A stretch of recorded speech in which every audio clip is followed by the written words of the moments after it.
County Sheriff's deputies have arrested a man accused of killing his own father in Bell 6 months ago. Neighbors say they're in shock about how long the secret was kept. TV20's Alexis going live at the Gilchrist County Sheriff's Office. And Alexis, tell us what you know so far about this investigation. 22-year-old Joseph Rush was arrested at his home in Bell on Wednesday after being accused of murdering his father. Gilchrist County Sheriff's deputies say the murder happened on June 27th of last year at his home on Northwest 30th Lane. According to reports, Rush strangled his 61-year-old father, John Franklin Rush. When questioned, Rush claimed to have been helping a dog deliver puppies and wasn't aware of his father's death. People in Bell say they're in shock that he wasn't caught sooner.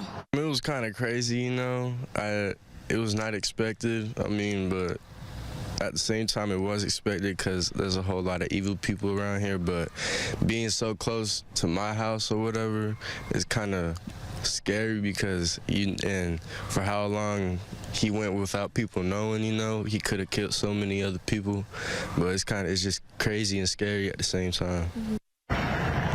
Rush is being charged with second-degree murder. Now, the investigation is still ongoing as to why Rush decided to kill his father in the first place. Live in Gilchrist County, Alexis Goings, TV 20 News.